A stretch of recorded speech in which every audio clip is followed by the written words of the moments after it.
friends and you're not knowing what's happening, but you know something is happening, and just, it's been crazy. How about you? Hold on. I am trying to log in. There it is.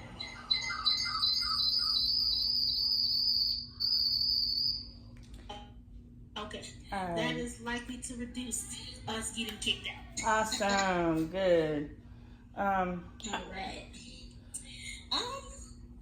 I am in a season of unrelenting rest right now, which makes sense.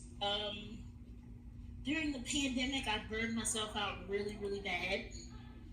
And I had been living in survival mode until I moved into the place that we're at here now. Ooh, when did we move here?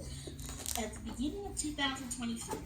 Okay. So from the pandemic till then, I had been living in survival mode, had no time to just relax and heal. So since I've lived here and had a few mental breakdowns, my partner has been very gracious to be like, okay, seems like you need space to like actually heal and find yourself again after everything that's happened. So I spend most of my days kind of just hanging around doing nothing. Yeah, when do you start again for school? Sometime in August, but I have to wait for the different jobs that they post to see exactly what day I'll start. But okay, August is when they start doing it. Okay.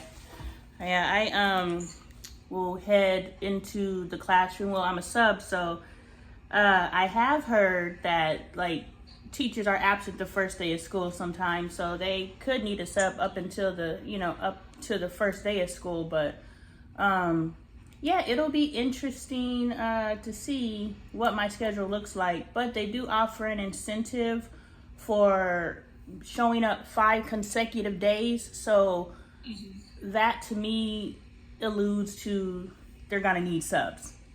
Yeah, definitely very much needed. They're gonna need a lot of long-term subs. It's just they don't treat teachers right. And Yeah. Surprise, surprise, teachers aren't staying in the field. So Yes, and it's to the. I can't lock myself. I was like, I can't lock myself into a long-term sub type situation, because we talked about that before. I don't want that responsibility. I want to be able to come, and I want to be able to move around, right? I want to be able to touch multiple people. I don't want to be stuck in one particular classroom. I want to be able to interact with everybody. So I get that. yeah. I personally wish I could, just because I've seen the impact of kids having one adult that they can trust is going to be there every day.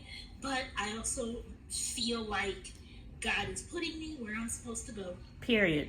So I'm like, yeah. So I'm like, I've had students who just literally just needed someone who would listen to them. And then I gave them that, and just to see them open up and change and become more trusting. Yes. Is like just a world of difference to me. So it's magic. Like, yeah, it is. And I'm just like, I will just go where you want me to go. Amen. All right, well, we waited 5 minutes, so we could go ahead and start. All right. You were there in the infancy of this idea. It's still developing. My idea is to potentially begin a space where those of us who have a desire to go out into the world and help heal, where we can all come together and teach each other. Ultimately, this will become a training where people can come and get the help they need.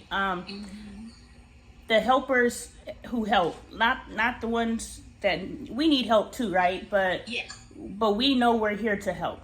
So the coaches, the teachers, the therapists, the counselors, those people, a space for us to come together and build our skills so that we can then take those skills out into our field.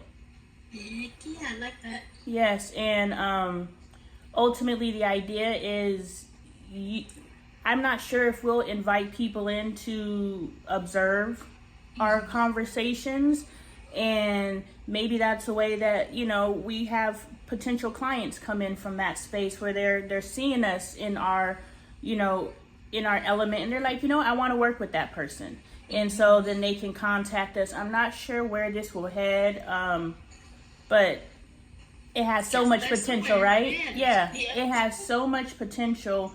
So I just wanted to come together and just have free-flowing conversation, because in that free-flowing conversation, we're going to find opportunities to grow each other. And so today there's no specific agenda. I know we talked about once a week for 2 hours. Let's do an hour and, you know, see where that goes, and then we'll determine when we'll meet again, and we could just go from there, because yeah, that's pretty much the spill. All right, sounds good to me. Yes. So go ahead. I forgot what I was going to say. Okay. You mentioned that, you know, after the pandemic, you've just been in survival mode. What does survival mode look like to you post 2020, and what did life look like pre 2020? So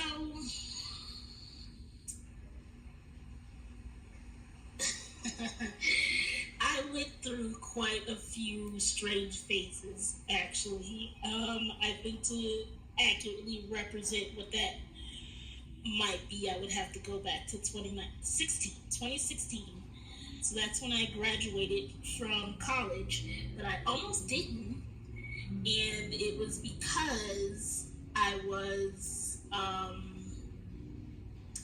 in the teaching program, like the full-blown, we were in the classrooms 4 days a week, all day long, teaching program. I was passing it with flying colors, but I had started making connections with like the things that I was seeing in the world and how that impacts the students in the classroom.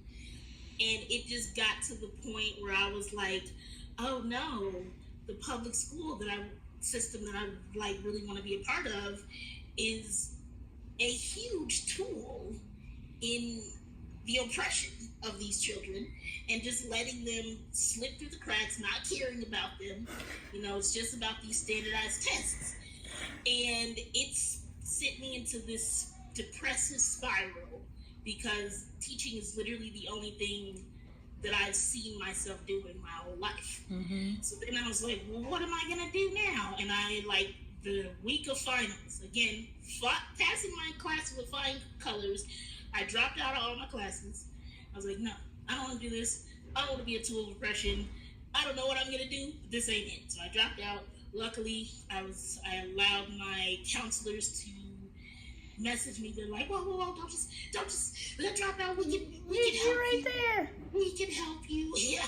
So they switched me to a track that would help me, for one, graduate a semester early. And it was still along the lines of teaching, so it just went, like, it took all the credits that I had built up to that point and just ran with it. So I graduated everything, got my degree. And then I got into the real world, where no one wanted to hire me, despite the fact I would be on the phone with them. They'd be like, oh my gosh, we're so excited to meet you. You're the most qualified, or the only qualified person that has applied for this job, just for me to see them in real life. I see their face fall, never hear from them again. Yeah. I was experiencing this over and over and over and over and over again. So at that point, I was just like, well, f this. I guess I'm just gonna float around, just doing nothing.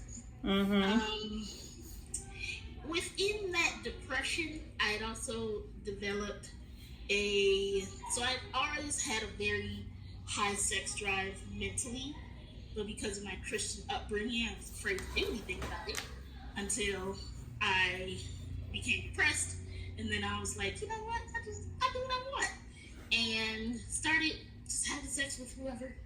So I did that for a while, and between that and working for a call center, I was working for just not happy with the direction my life was going. Me and my partner were living together, kind of just free floating in life. And I was like, I don't know what I'm gonna do. I make this tiny bit of money. Me and my girlfriend, we drink and smoke it up, and then I go to work the next day. That was my life. So I feel like that was also a form of survival mode. Not as bad as I had after the pandemic, but I want to do just sitting around smoking all the time and drinking. Did you transition, not to cut you off, but did you go from home to school to real life, or was there some real life in there? Then you went to school, or were you like? I went from home to school. Okay.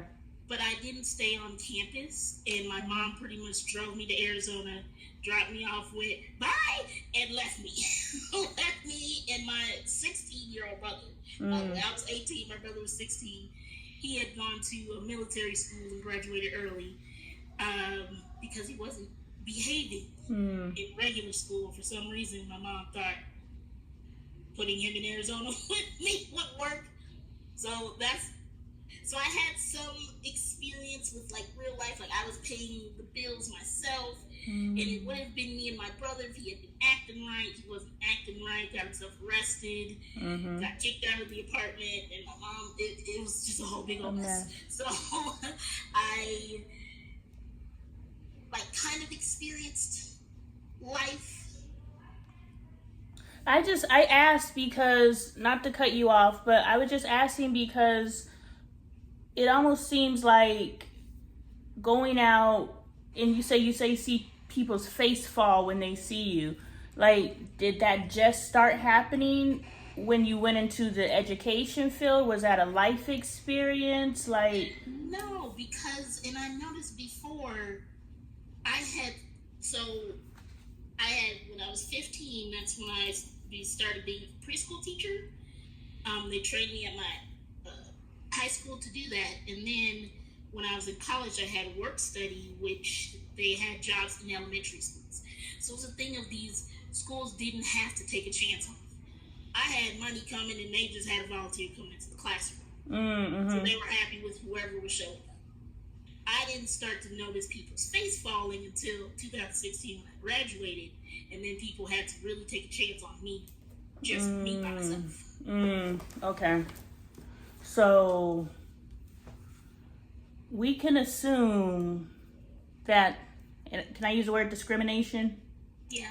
Okay, so we can assume that the discrimination has always happened, but it wasn't until you needed something that you paid attention to it. Yeah. I'm not sure what connection that is, but because you were saying the money was flowing and you were just volunteering, so people didn't have to allow you to walk through a door. Yeah. But the moment someone had to allow you to walk through a door, what has always been there, you started paying attention to, but you never paid attention to it before. But it was still there. Yeah, it was definitely still there. I'm like, everyone, I'm 4'3".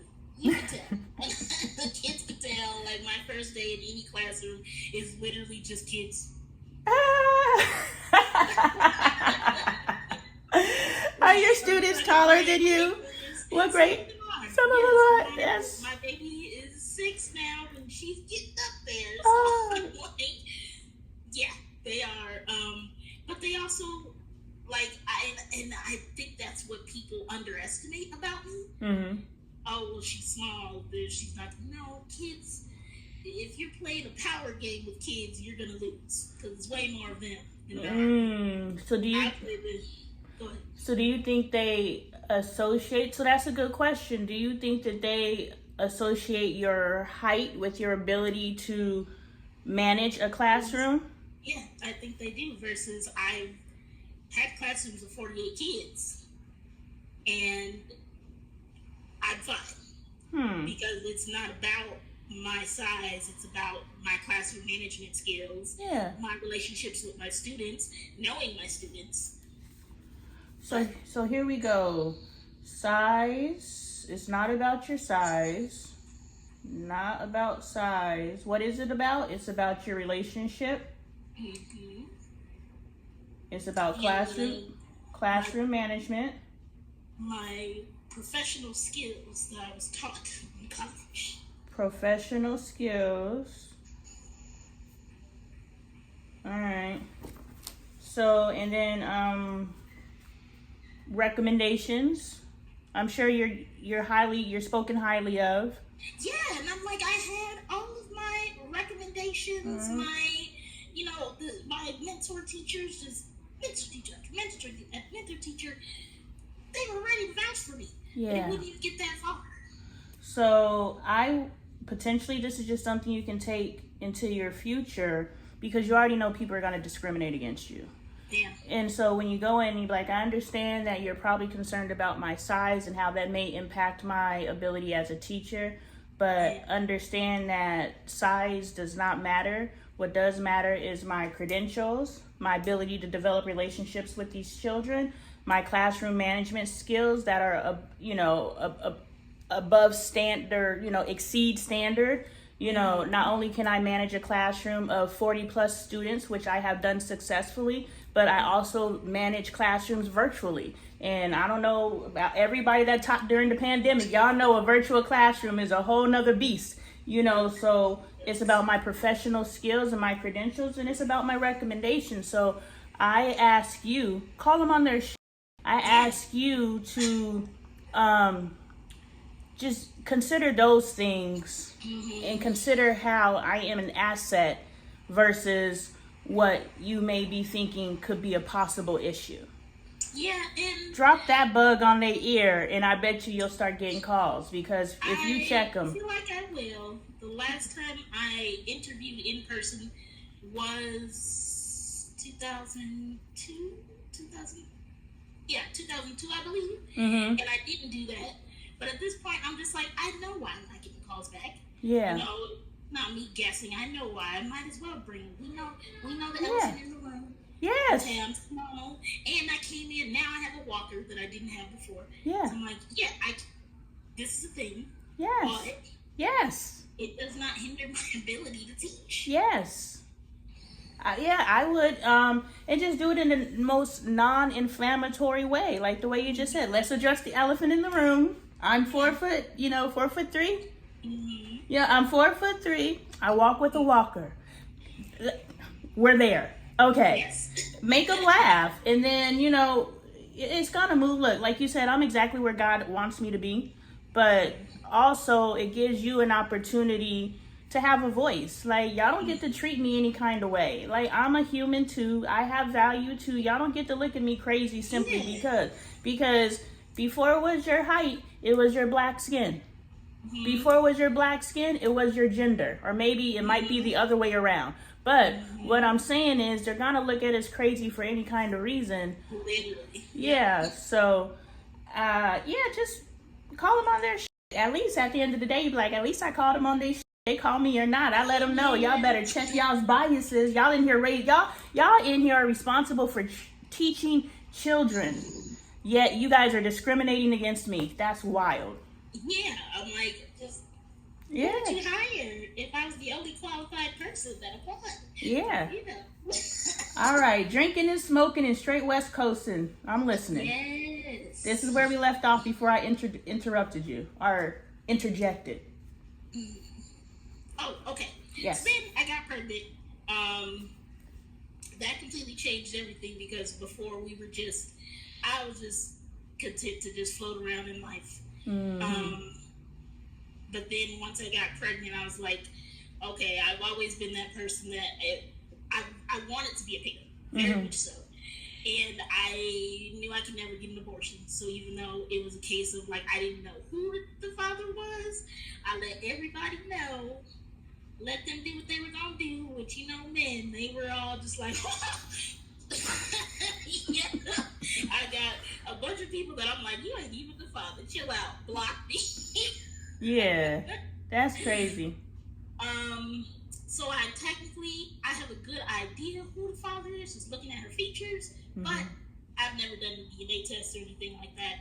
And it never mattered because I always told my partner before I even went out and started doing that stuff, I was like, hey, this is a possibility. What do you want to do if this happens? And she's like, I want to be a family. So then I was like, hey, then you heard it. We got the confirmation. I let the men know as a courtesy in case they wanted, because I didn't want to just take that away from them if it's something they wanted. But I let everybody know. And then as soon as I got no one being like, oh my God, is it mine? I was like, all right, I gave you a chance. We're packing up to leave the town. This is our baby. We left. Yeah. Our baby left. And from there, things start to progressively get better just because I was working on myself. She was working on herself. We were just trying to be better in general. I ended up moving to Las Vegas where I got a job in a preschool, which are like, oh my God, now they were paying $10 an hour for me to have a room of 48 kids, so it wasn't that great. Yeah. Just still me reinforcing the fact that I'm like, it's not me, it's them, because I know my shit. I know how to do my shit. And then when the pandemic came, that's when, like, just before the pandemic hit, I had signed up for another program so I could go into teaching, because I just had a change of heart. I was like, well, maybe in the classroom there's still something that I can do, because I know I'm not going to let my kids fall through the cracks. So I signed up for this program, which then the pandemic hit, and everyone's freaking out. We don't know what's going to happen. No one knows if we're going to be teaching in the classroom or in virtually, or what's going to happen. And for it to end up being virtual, everyone, including, all of the teachers who were teaching in the school districts at the time, they were like, I don't know what to do. So they were saying, I don't know what to do. My program was saying, I don't know what to do. But they also wanted us to, you have to do these assignments, but also teach in the classroom full time for a year. And none of these assignments, unfortunately, are going to very much match up with your working virtually, because this was supposed to be set for in person. Yeah. We're going to try to make it work. And just so to know what I was working with in Las Vegas, I had a class where 50% of the students were English language learners, and 99% of the students were low income. So this is the district I was working in. They were I'm like, they had to scramble to get technology for these kids. I doubt they had that technology beforehand. So they're getting all these devices out to the kids. The parents have no idea what's going on. The kids have no idea what's going on. And I'm just like, I have to teach second grade this year. All right, we going blood, sweat, and tears. Yeah. I was literally, I would get up in the morning, get my teacher face on, do what I could in front of my kids, go back, all right, what worked, what didn't, study, just be online, researching, studying, preparing for the next day. And I'm doing my work for this class, looking through all of the materials that they give us when, as a teacher, we didn't have just one curriculum. They gave us 12 different curriculums. It was figure out what works for you. So I'm going through all of these resources. I'm also trying to learn how to teach virtually. And then at the same time, this pandemic is happening. Everyone is struggling. I'm watching my students lose their family members and come to me for support. And I'm having to be the teacher that's, all right, you can't cry because the babies are crying and freaking out. You got to be the rock. So I'm the rock for these kids. The ones that that did get online, I think there was a solid, I know I had 20 to 30 students in my class. They kept kind of being filled in and out. Maybe about 15 showed up every day. But I know some people were like, this year's a bust. This year, we're just going to throw it to the wind and try again next year. But I knew my students were already behind. They didn't have that year. They were already behind. So I was like, no, we have to be doing work every single day. We have to be writing, reading, doing math every single day. And I watched my babies grow. We grow. We made progress. I watched my English language learning student go from barely understanding to writing full paragraphs by the end of the year kind of growth. And I had to work for that. That didn't just happen. I was literally working every waking moment, to the point I turned to my girlfriend and I was like, hey, this is going to be tough. You're probably not going to see me very often. I'm either going to be doing work for the money that we're making, or I'm going to be doing work for this program. And that's exactly what happened. My baby was like 2 when this started. So I just missed all of that time with her, trying to be there for my students, just to, at the end, there were like a handful of assignments that I either could not do because I was like, this is not possible in a virtual space, or they like had a parent engagement one, and they were like, you have to set up a after school parent engagement thing, you have to plan it, do all this stuff. Other people had done it just for nobody to show up. And then they were like, okay, you did all that work. That sucks. We're going to give you some more work to do. So I was like, so y'all don't value our time? Like, I'm not already busy enough. So I was just like, I'm just not going to do it. You're telling me you don't value my time at this point. I'm like killing myself to try to make sure my students are learning even through a computer, which no one has ever done. No one can help me. I'm just trying to figure it out. Y'all are trying to figure it out. And they didn't like that. And eventually they kicked me out of the program because of like 2 assignments, and I didn't get to the state tests that they already themselves had said that these state tests don't determine who's going to be a good teacher and who's not, because it's just memorization. The quadratic formula. So I'm like, wait. So then y'all kicked me out after all that? And my immediate reaction was I called my aunt, because she's also in education. She had a doctorate in education. So I explained the situation to her, and I was like, Auntie, they kicked me out. She was like, don't let them kick you out. You go, you're going to relax. This is a tough year. You're going to relax. You're going to write down everything that happened to you, and we're going to fight them. And I was like, yes. So I went into writing, and when I started writing about what had happened, that's when I had realized how much I was putting my trauma behind a wall so that I could serve my kids. And this is not something that I knew I would normally do. I was like, this is a pandemic. This is something that this generation has not experienced. My students, their families are already struggling. So I'm going to do my part and serve their kids, even if it hurts me, because this is the kind of grace we need to have for everyone at this time.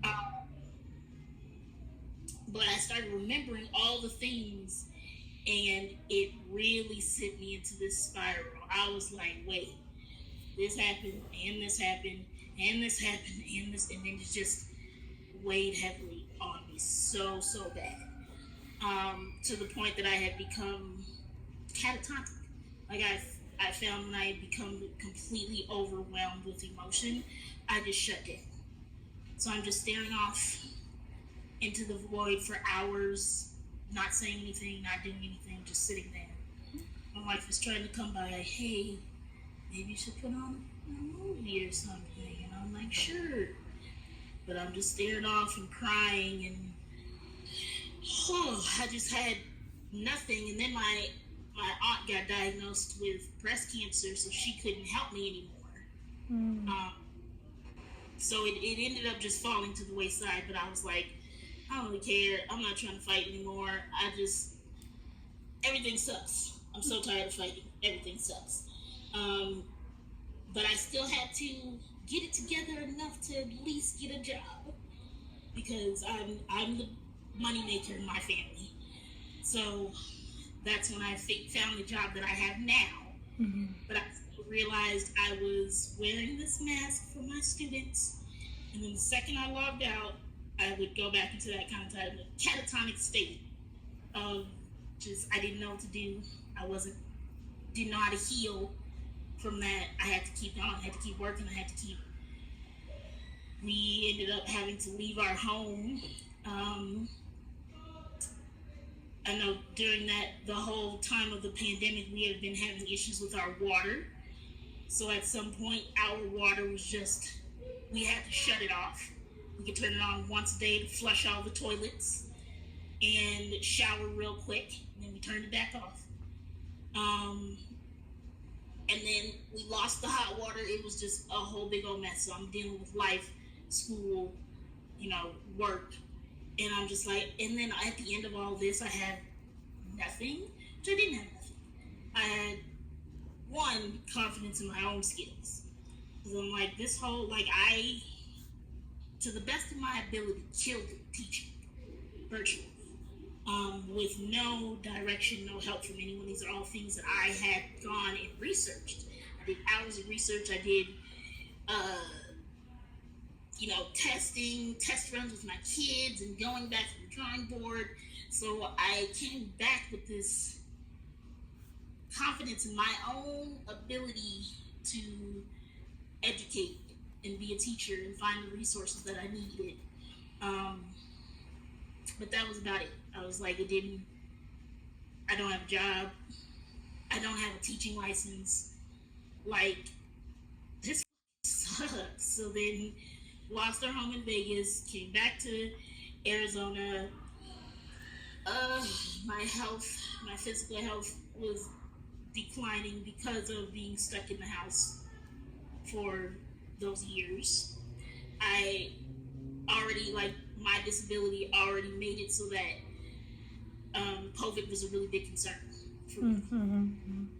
So we weren't leaving the house. I literally was watching news where people are like, sacrifice the weak for the strong. I'm weak. And I'm like, this is the country that I live in. Y'all are just, all right, just fuck me. All right. It's ridiculous. Society, yeah. I'm weak.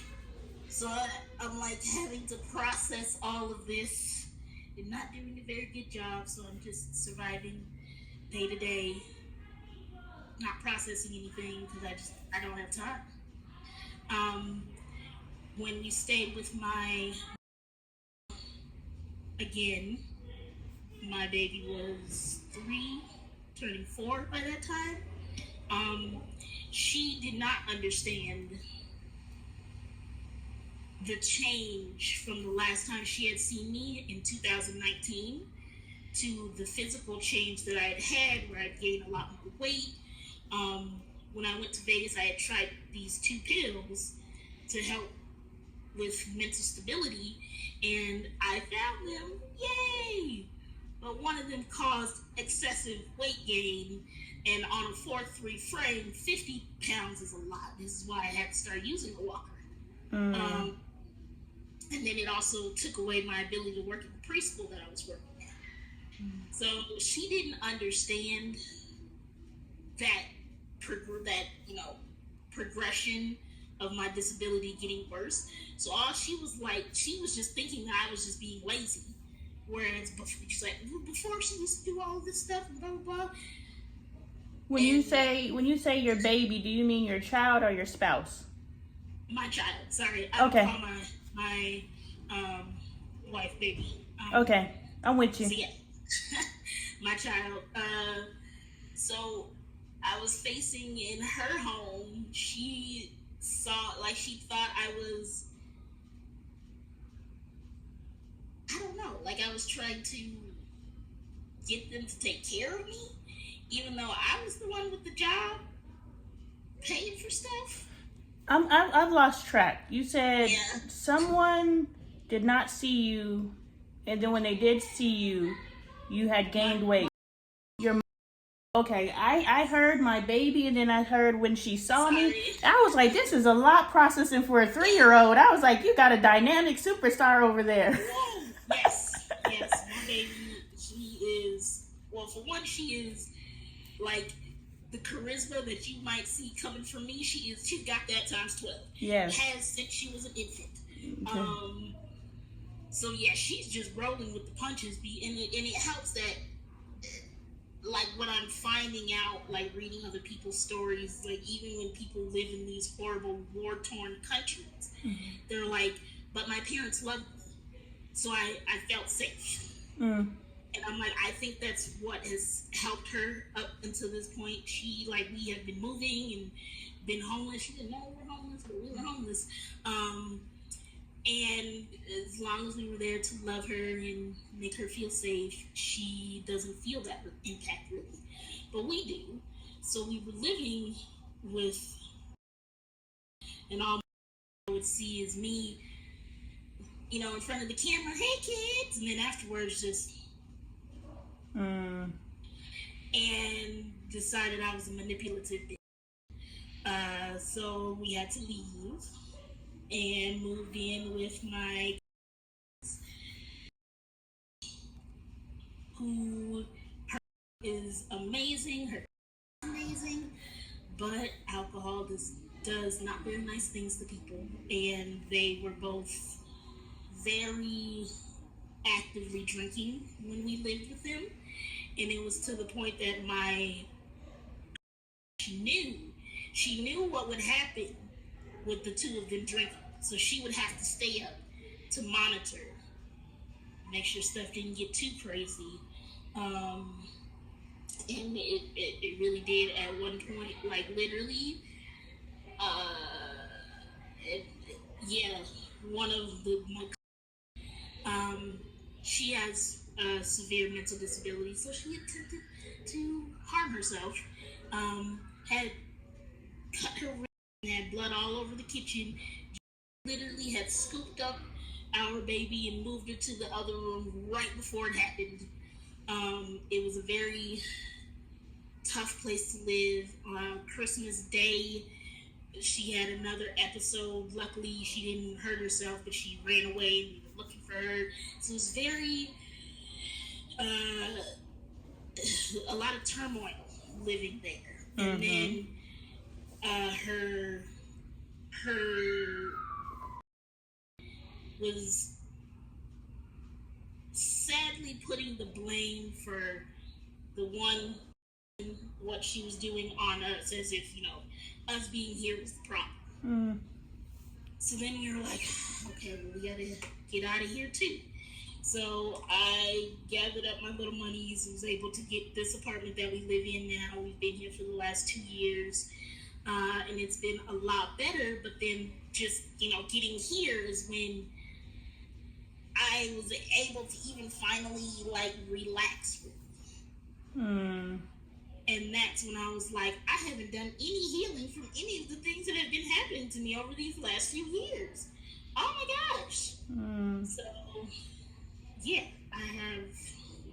Now, just to ask a question, with your mother, where are you from? Chicago. Okay, so with your mother just dropping you off in Arizona, was that a discussion? I'm dropping you off at school type? Yeah. Okay, you were being dropped off at school. Yeah, that was my choice. I wanted to live in Arizona. We found the school together. Okay. We visited the school and everything. So what her flaw was leaving my brother with me, who was not even 18 at the time. I remember getting a knock on my bedroom door one night, and I opened the door, and he is being unhandcuffed by a police officer right in my bedroom door. I'm like, oh my god. Were you close with your brother? Yes, I was. He was a year younger than me, and so we had grown up very, very close. So when there were issues between your brother and maybe your parents, but your mother specifically, were you looked to be the person to kind of de-escalate those types of situations, or what was that? I just wonder why she was just like, here, take your brother. Not de-escalate, but so When I was 11, my there were two incidences when I was younger. One, my at least from what we saw as children, my grabbed my by her neck, pushed her up against a bookcase, and because of that, my mom was very fiery. Okay, we called the police. We're crying. My mom gets on the phone. Come get him. Come get him. Get him out of my house right now. So my dad had to leave for a year after that, and I had to take the place of my dad essentially in watching my siblings. So even my brother ended up later telling my mom, "Oh yeah, we called Mom Maria Mom 2.0."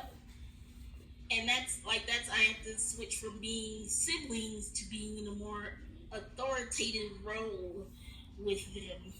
And she kind of just kept that up with my siblings. It was easier for her because she had everything she was dealing with. So she leaned on you, probably not in the most healthy way. Yeah. And so I was just asking because you say you haven't dealt with the trauma of from probably a little pre-COVID to current, but is there anything from childhood that may have also been something that you, when we ain't trying to hash your whole life out here, but I wonder if did trauma just start in this era you shared with me, or were there traumatic events that helped? Yeah, there were definitely Not helped, traumatic but events. happened. Okay. So after the thing with my, I say now, see from our point of view, we really thought that my mom was getting hurt, but my mom was like, he pushed me against the bookcase, but he didn't have pressure on my neck. He had just held his hand there, so it was a scare tactic. But we couldn't tell. Yeah. So for us, it looked like domestic violence against. Yeah. And the next year, he came back. He had a really bad alcohol problem, and very severely to the point that he had marks on his body. The person that he was went to school, took off his shirt for his teachers. So, and again, got removed from the home. I was again put in that position of Mom 2.0. My mom worked nights, so. So you've been head of household your entire life. Yes, I have. And I realized that I feel like I lost my childhood too early. And I keep I like being able to feed my inner child the way I should have been able to do. So when did you know you wanted to be a teacher? I think when I was really little. I remember getting a teacher kit for Christmas when I was really little, and people around me would be like, "Oh, Maria is such a good teacher. She taught all the kids to tie her shoe. You want to teach your kids to tie? She got you." And I was like, "I'm pretty good at this, and I like it. I like kids." So, yeah, my whole life, I feel like. All right.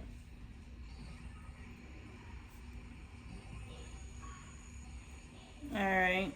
Well, there was a lot of factors you brought up in there. And I know in our first conversation, you mentioned, there's elements of depression that you need to work through. So I would love to help you, not necessarily on this platform with multiple people, but we're blessed to have a one-on-one opportunity right now, right? So I would love to help you work with that. Some of the things that I wrote down, you putting your trauma behind the wall, and I think that aligns with the pressure of being the head of a household. Like was there a conversation had between you and your wife where it was like, okay, I will be the head of the household, or you just automatically took that role on? My wife so she struggles with working outside of the house.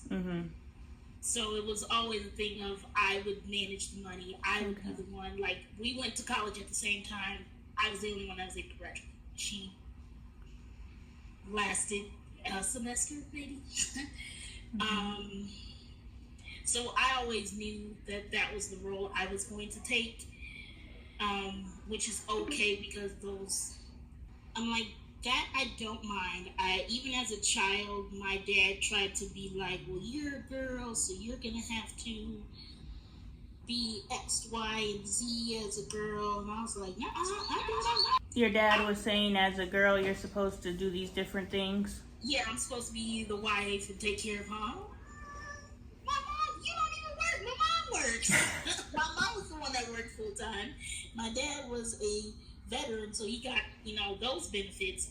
But he was not, he struggled mentally a lot as well. So he was not able to work. Which is okay because I'm like, I was going to kick us out anyway. Okay. We could come back in, right? Yeah, we can just come back in. Okay, we'll do that. He had these expectations for me that I thought were just weird because I was like, your wife is the exact opposite. I don't know why you thought your daughter would be what your wife's not even. My mom, my aunts, they're all very strong women. I'm like, thinking back, I come from a very strong generation of women that propped me up to be who I am today. So, but your father expressed his desire for you to become the complete opposite of that as a woman? Yes. When I was like 10. I'm just thinking if he went to his child, because a lot of us, and this is what I'm dealing with presently, is me and my husband have completely different parenting philosophies. And for your father to come to you and say, this is the type of woman I want you to become, but he's married to the complete opposite, that's interesting to me. Yeah. How did they get along? So, not very well. My mom said God told her not to marry my dad, and she did anyway. So I'm like, this is already, you did what God told you wasn't supposed to do. Yeah.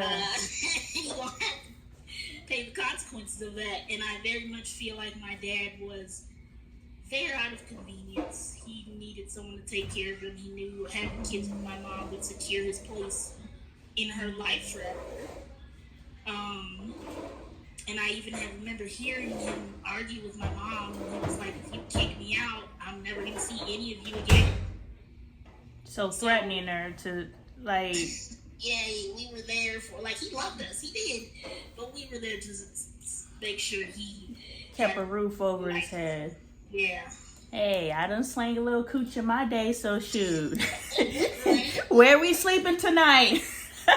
Pretty much. But he was not a very present dad. My mom wasn't present because she was working. My dad wasn't present because he would drink and pass out. So we were raising ourselves anyway. Yeah. With me being the leader, because I was the oldest at the time. And then when he wasn't there, I really had to be the oldest. And I even mentally, I remember, because I do have older brothers. I have a brother that's 10 years older than me, and one that's 20 years older than me. Okay. The one that was 10 years older than me, he moved out when he was 18. Okay. So I was 8. My siblings are younger. They probably don't even remember living with him. So they had only known me as their older sister. And in his mind, he was like, oh, you turned into a snitch? No, I didn't turn into a snitch. My mom needed me. My mom needed somebody. Our mom needed somebody when Dad was gone. I had to be that somebody. And then, okay. So I recognized that as a kid that I had to grow up a little bit more. I had to not lie to my mom. I knew my mom relied on me to tell the truth. So I had to be like, okay, well, I can't be lying to my mom. I have to make sure my siblings aren't doing stuff that's going to get us or themselves killed. I'm like, that's a lot of responsibility that I knew I had and had to use responsibly. I wonder because my oldest, I wonder why and I used to lie too. I'm a truth teller, so I don't know why. I lied out of fear when I was a child. I lied to possibly get my way. You know, like if I don't give the whole truth or some of the truth, I may be able to have an opportunity. Because I don't lie. Like it doesn't. My whole spirit is disrupted till I tell the truth, right? And so I don't lie, but I did lie, and then these are the reasons why I did. And now I'm trying to think when you mentioned that you knew that your success in your home depended on your ability to tell the truth. I'm trying to sit here and think, why did I stop? When did I stop lying? You just put something on my brain, and I want to ask my daughter because she went through her phase of lying, as kids do, and I wonder why she stopped lying. I wonder why people stop lying and some people continue to lie.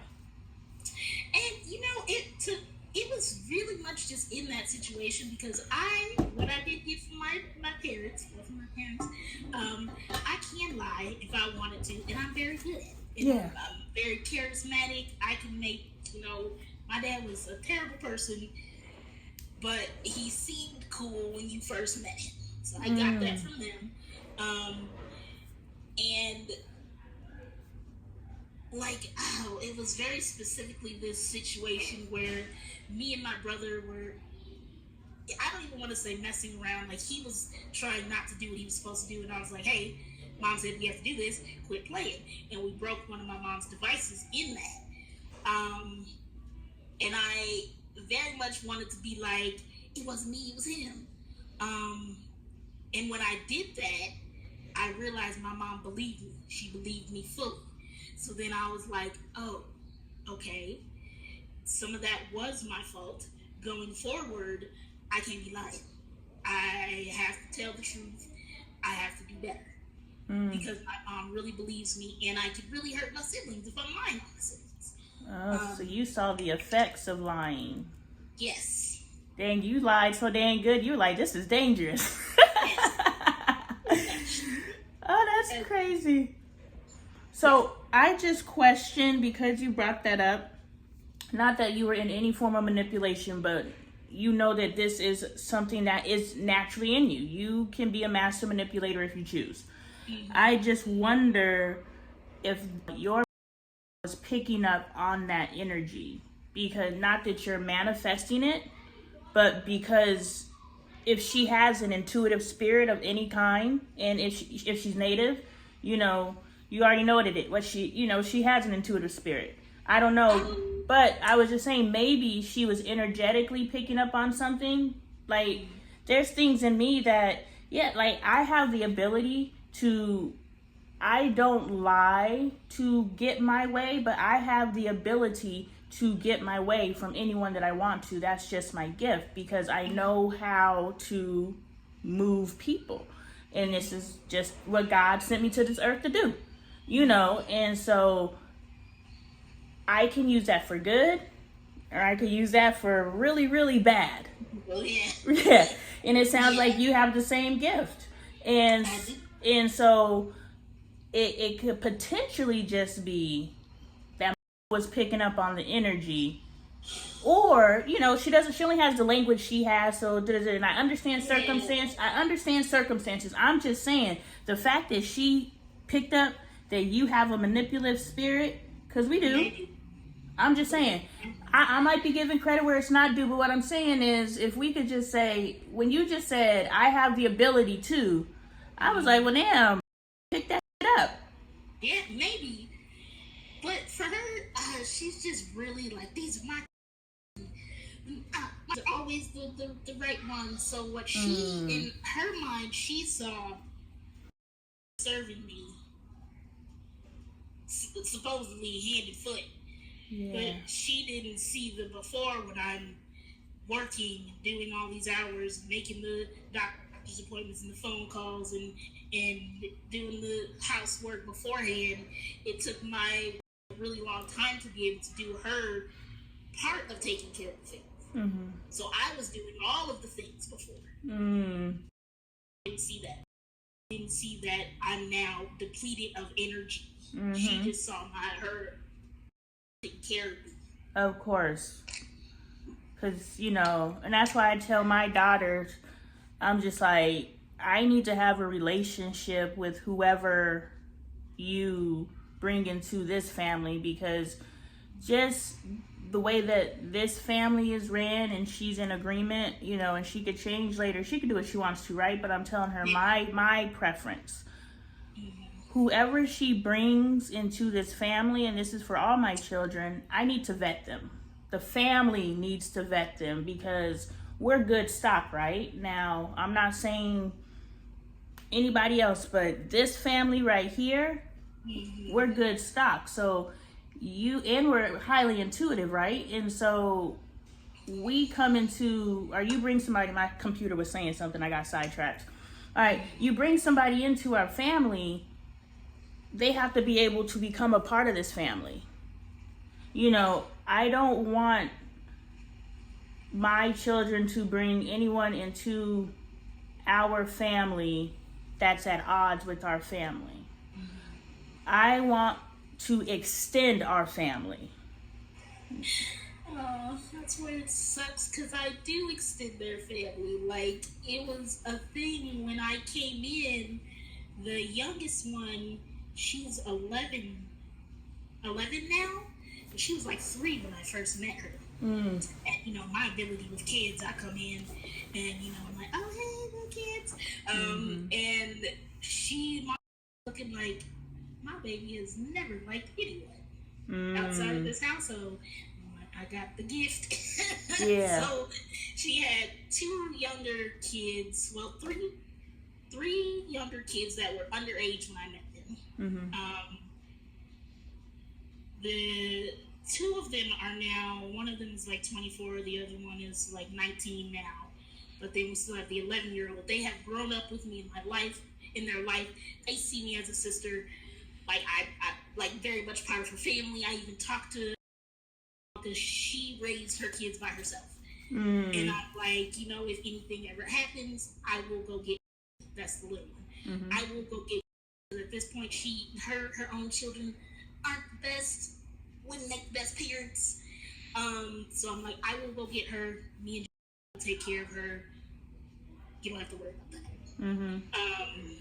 I want to be a part of her life, their life in that way. My own partner, we, you know, it's not a hope, but we anticipate she's going to die a lot sooner than I will. And I see my life continuing with them, even without her. Like, we're all family. Good. I remember you telling me that. So you guys worked through whatever that was, or it's just no longer a factor? No, we've worked to it at this point. She was raised by a foster care system. So she don't trust nobody. Huh? I said she don't trust nobody. Yeah, exactly. She never really had that sense of family. Like, her kids, that's her first time she's had family. So she couldn't understand why we left. But for us, we were like, call me a manipulative. And then acted like I was manipulating. Like, she had literally said something along the lines of, I had manipulated into taking care of my baby. So then, of course, it's like, so now my relationship with my child is illegitimate. That's not okay. So we kind of had to put up that boundary of, you might talk crazy because you've never learned any other way to talk, but not about the kid. Received. Okay. That explains a lot too, just given her background, because I worked in at a company. They're about to kick us out. Okay. Google did this too. All right. Well, we can do. We'll click it again. Okay. All right. I worked for this company where it was girls who were moved from their homes. I can't think of what it wasn't the foster care system, but it was a group home. Boom. Okay, yeah. I was like, people removed from their home? What is it called? Are they underage? Yes. Okay. So that's technically part of the foster care system, though, right? Yeah. Well, okay. Yeah, so some of them, Like one of my girls, her whole family just moved while she was at school. And she came home from school and her family was gone. Yeah, so that would be the foster care system. A lot of our girls transition out. I'm telling you, a lot of our girls transitioned out of the juvenile detention. I can't remember what it's called out here, but they would go from jail, kid jail, to where I worked. And so, yeah, I broke up a lot of fights. I would actually love to go work there now. I would love to go work. Oh, I would heal the, ooh. Yes. I will volunteer. I will volunteer. I'm not going to work there again. But yeah, why did I start to, oh, so when you mentioned having the foster care background, I have a frame of reference because I worked with the young ladies who, and they just wanted to be loved. I have a completely different perspective than I had then, right? I wasn't trying to be a friend. I was trying to be I was gonna say a safe space, but not in today's language. I was the authority they needed. You know, like they respected me. The consistency. Yeah. The authority. Kids need that consistency. But see, I wasn't even cognizantly aware. Like, whoo! I don't know if you recall. There was a point in our time in our recent history where you could not call out the black mother for the problem in the black community. Because she would say, look, I'm out here doing it all by myself. I don't have no resources. I'm doing the best I can. It's not my fault. And now the black woman is very open to acknowledging, you know what? This is a product of not having any resources, not having any help, you know, not knowing what you're doing, but I still did it. You know, so yeah, I still did it, but I did the best I could with this. So we're no longer saying no, it wasn't me. We're able to say yes, it was me, but let's take these things into consideration. I did the best I could, which if we look back at the history, because here we're talking about slavery again, but you know, if we go and look back at the history, it's by design. They said if we render the mother incapable of raising the child, we can destroy the race. Yep. They didn't say the father. They said the mother. Now, they had a whole nother agenda with the father, so I'm not discounting him, and I'm not letting him off the hook. But with the mother, they were like, if we could get her. So we're now in a space where we can admit we got some work to do, and so we can do the work. The same thing when I worked at this particular group home, I didn't know that they needed consistency. You know, I didn't know that they needed someone to listen to them and to see them. I didn't know any of the things that we're very much aware of now. I just did it. You know what I'm saying? I was just like, you know, and at that time was like, they need authority. Yeah. They need someone to say, no, don't do that. Because no one in their life ever said, no, don't do that. I remember being 14 years old, coming in the house at 3 a.m, telling my mom, shut the fuck up. Don't be talking to me. Going into my room. Now get it. My mom had substance abuse and she was talking to me too. Like never had a good relationship with my mother. But I wish somebody would have said, no, sit your ass down. Yeah. You're not going to talk to me that way. Get some respect. Like if you really this boss B that you think you are, does a boss B act like this? No, she doesn't. A boss bee knows how to command her queendom. Yes. If you about that, first of all, you're not a bee, you're a queen. Second of all, own that stuff. And are you owning it? Yeah, you got that aggression. You got all that shit in you. Can you manifest it in a way that is going to get you what you want? Progressively, not manipulatively. So, I know this started with in the foster care system.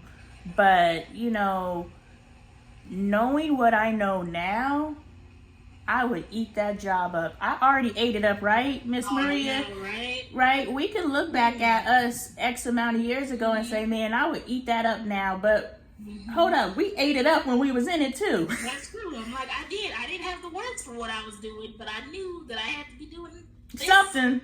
along the lines of this. Yeah. It worked. For them kids to see you coming, and for kids who don't respect nobody else but they respect you, you have to be doing something. Yeah, absolutely. And thank God. Those are my kids too. Yes. I see those kids in the classroom and I immediately Yes. I picked that one. I'll be over there. Yes. I love a good inner city schoolgirl. I was like, I'm about to whip all these kids into shape. Yes, before my kid was born, I thought I was going to teach on the south side of Chicago. So I was ready. You know, one of my first time in the classroom, because my education story is checkered as well, as far as I got kicked out of my program too, because I too went into an inner city classroom and saw that they were not teaching the way that these, like, the teacher literally went a whole week without teaching math. I was like, now I don't know what the regulation is, but I'm thinking at least sometime this week you should have taught some damn math. Yes. But she was always running her behind, so she would cut the math out. Or, you know, I was just like, so I went to the principal because I was just like thinking that the principal is an ally to the students. I was so green, girl. Hold on. And so I went and told the principal on this tenured teacher. And here I am, this little young, black, articulate, because that's a negative, student coming and tell him about someone who he chose. So not only are you telling me something about my teacher, you're telling me something about my choice. So now I'm taking it personally. And it's just like, no, what this individual, yes, you hired this person. We get it. But what that individual is doing, because they put their mask on to get hired, you're not responsible for that. But think about how many police officers there are, doctors there are, how many, all these different people where people go and complain about them and not complain, let the person in authority that could do something about it know, and they don't do anything about it simply because they feel it says something about their judge of character. No, you were fooled, and think about what they did to fool you so you can watch for it next time. That's studying people. If something gets by you, that's studying anything, but if something gets by you, what got by you? So the next time you see it, you like, fool me once. Yeah, exactly. Fool me once. Yeah, and that's, that's the unfortunate part of being in that system. I'm also like, I want to be in the system, work, help the kids that I can, but the system doesn't want me to work the way that works. They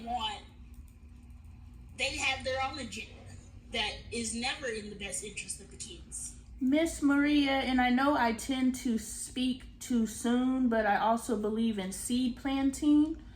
One day I will open a school. And as long as we remain where we remain, you will run my school if that is a space that you would like to be in. I don't need to know your ABCs, 1, 2, 3s, because that's not the type of school that I'm opening. I'm opening a school that teaches humanity. And we also teach ABC 1, 2, 3. But our top priority, because I told my daughter yesterday, I was just like, I'm going to open a school one day. And actually I said daycare, and then I was like, well, actually I want a school because I want them from birth to, yes, like we said last time, 16, but I want them from birth to when they're ready to spread their wings and fly. And I want, I desire. I don't want anything. I desire, because God gives me not the wants of my heart, but the desires of my heart. So I desire to have a chain of schools, because I worked for a chain. University of Phoenix is a chain. Okay. They're all over the world. Mm-hmm. Well, all over the nation. I want a chain of schools. Okay.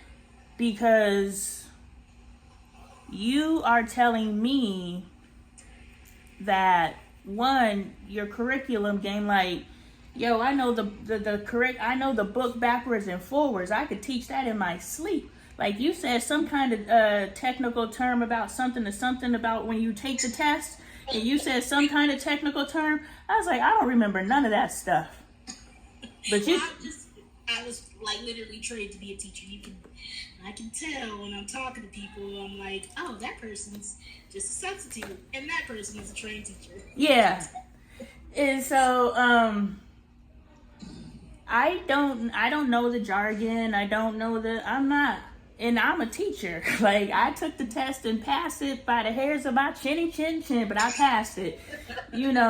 So I'm a trained teacher, but I will stand in a room of teachers and not know nothing they talking about because I didn't retain any of it because I did not become a teacher to teach that. I became a teacher to gain access to children so that I could raise them.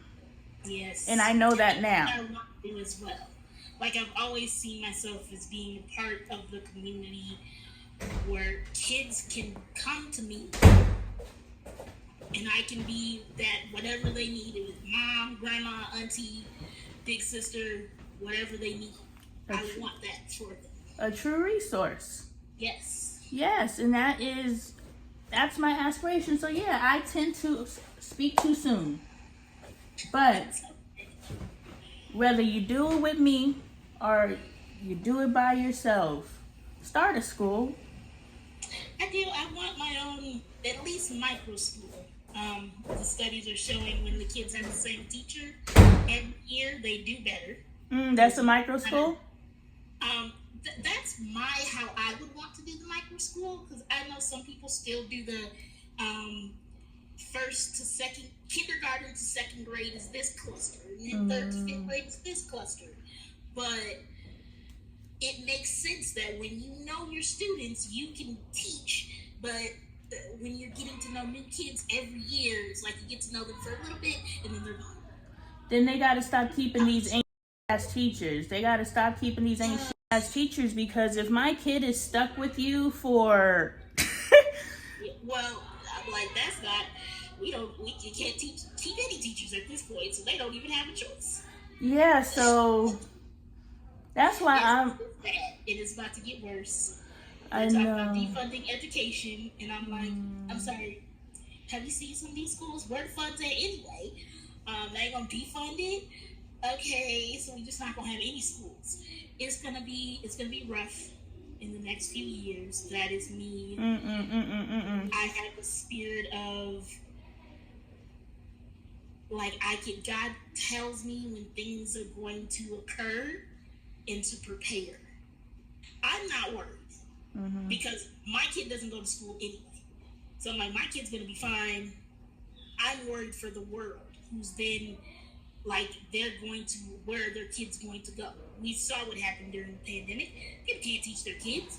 Where are they gonna go if people start defunding education? But isn't that like Joseph the dreamer, right? Joseph was the dreamer. He knew the famine was coming 6-7 years in advance, I believe. So they had 7 years to prepare for 7 years of famine.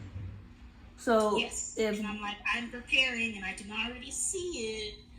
Like, what I do now is we tutor, but we also have started doing what's called vacancy support, where it's when they don't have a teacher in that position, and it's just a substitute, which in a lot of these states you don't even have to have a college degree to be a substitute, so you definitely don't have to teach. I get on and I hear these people just yelling and screaming at these kids, and I'm like, that's why they're not listening to me. But it would take a whole course to teach this person how to be a better teacher. So why don't you offer, I'm not going to cut you off, but I'm about to give you a business idea. Okay. Because this is what I actually started trying to do with VIP Kid, and I got a couple takers, but teach teachers how to teach.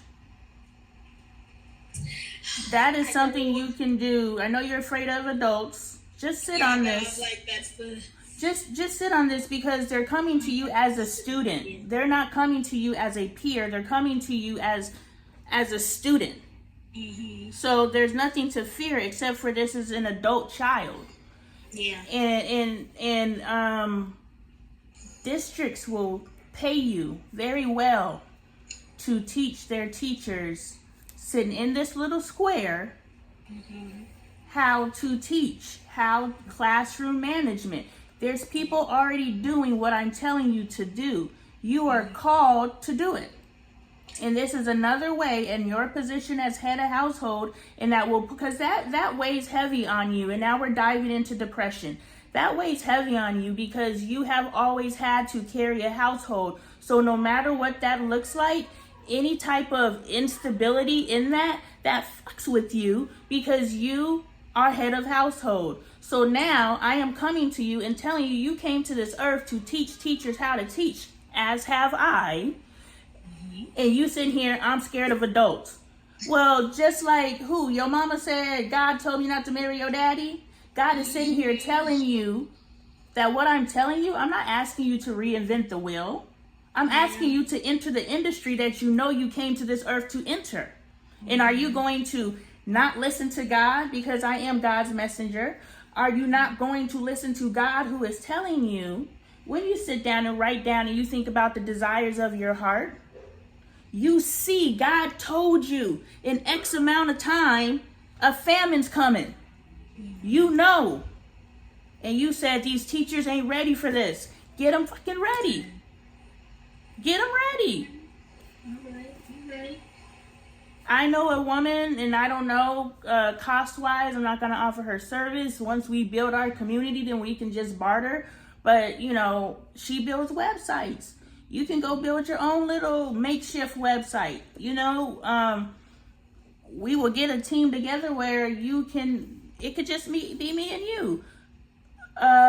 Develop your curriculum and teach my ass. I can act like an idiot fumbling ass. So sit your ass down. You know, whatever it takes. Like, teach teachers. I teach the family. You teach the teachers. And now we're hitting these kids on both sides. Because remember, we got to get the top and we got to get the bottom. We can't just hit the bottom, which means the adults and the children. We can't just hit the kids because they got to go home to the adults. Yeah, to the adults. They got to go sit in a classroom for 8 hours with the adults. So they go from the dumbass adults in the classroom to the dumbass adults at home. Yeah. So it erases whatever we did. And if we're only one of those adults that they encounter. Exactly. You know, and that's why I thought that maybe I might have to start some sort of temple, and not in a way of religious, but for us to be like a community of coming together, healing spiritually, which they are finding. They're like, it doesn't matter what religion, you just need to do those practices. Those things are good for your brain. And it's been taken out of American culture because of how sad it has gotten in this day and time. And so I heard someone point out, they're like, the young people aren't leaving the church because they don't believe. They're leaving the church because they listened to what you taught, heard you, see that you're not doing what you preach at all, and realizing this is not the space for me. And I'm like, that is so true, but then we need to give them a space of like, where can you come? God, not to cut you off, but God told me, I'm just sitting here looking at you, and God is telling me, I need to elevate you, and you will heal through all this stuff. So you sitting here in survival mode, you already know what you need to work through. You just have to have the will and desire to work through it. You already know. You just got to do it. And so God has brought me into your life to get you to a space of believing in those dreams you had as a child. When you got that teacher kit, I'm sure your teacher kit didn't have you teaching online with your headphones with your little posters in the background. That is not the potential you saw. You saw yourself doing some amazing shit. And so God is calling for you to do that amazing stuff. And God has brought me into your life. Think of how random our meeting is, right? Just think of it. Yeah. And so we are here purposefully. And I keep offering myself to you. If you choose to receive what I'm offering you, I will elevate you to a space of believing in yourself. And as you believe in yourself, one, you'll realize those things had to happen in order for you to be in this space of beautifulness. Your life hasn't got so beautiful where you're thankful for that. My life has gotten so beautiful, and girl, I got $6 to my name. But my life has gotten so beautiful, and we don't know if there's going to be dinner tonight, but my life is so beautiful that I am thankful for all of it. Because I know where it's going. I know where this is going, Miss Maria. And when you get to the point where you can see where this is headed, you're going to be thankful for that alcoholic ass. You're going to be thankful for your mom dropping you off with your brother. You're going to be thankful for you thinking you was choking your up, but he wasn't. You're going to be thankful for all that stuff because those are memories that are implanted in your brain. They are pivotal in shaping who you are. And you get to choose if it's shaping you negatively or positively. For every negative trauma point that it gives you, think about a positive growth point it gave you. Match it, energy for energy. Every way that you up, every way it shaped you. Yes. And I got to get you there, friend. I believe that my hesitation is I know it traumatized me and I don't know how to help myself. I know it was necessary. I'm like, the pandemic was hard, but I needed to learn that I could do it without someone's help. Yes. And I did. And I'm like, no, I didn't get my teaching certificate, but they cannot take away what I learned that year. What? Sorry. No. You just said nobody did it for you. You did it yourself. So when I'm telling you to start this teaching business, nobody's doing it for you, but you've already proven you can do it. Myself, yeah. You just got to give it a name. Like, all those people did was giving you a name. Teaching tutor online, whatever the name, VIP kid, they giving you a name. But you're doing all the work. So you can still do all the work. Just create a funky ass name and go off. You've done it. And you did it under the worst possible circumstances. Imagine doing it in the joy of doing it. Knowing you're about to change the world because God told you a famine is coming. So knowing that you're changing the world, how purposeful it's going to be. And you did it under the most possible. God put you, it's trial by fire, sis. God said, you don't even know that you've been in training for this moment your entire life. That's true. You think God gonna call you to lead the world and not train you for it? And that's what I'm like, that was a weird sort of training to prepare me for the people. Like, I'm like, the way I was raised, you look down on those people. Mm-hmm. But God didn't want that for me.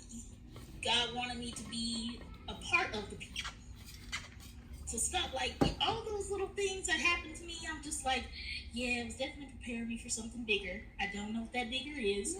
The anxiety of not knowing where this is going, I'm noticing, is what is making it hard for me. Like, you're very confident. I'm not as confident in the same situation. Like, $6 in my account, I don't know what we gonna do. I'm not as confident because I don't know where this is going, and it scares me. I have always lived a life of I knew where I wanted to go, and I knew how to get there.